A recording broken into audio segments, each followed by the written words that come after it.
सावकाश पळायचं नाही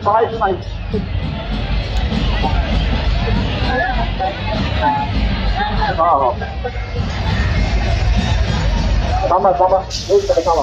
समोरचा तुला खालचा जो सगळा परिसर जमा करा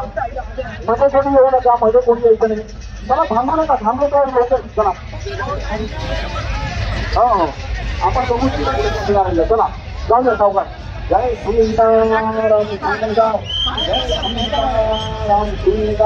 तरी मोबाईल वाजला किंवा दोन्ही हात वाजी करा रामचंद्र की हनुमानाची इकडे डाव्या बाजूला जे भाविक आहेत दोन्ही हात वरती करा जय सीता चला थांबू नका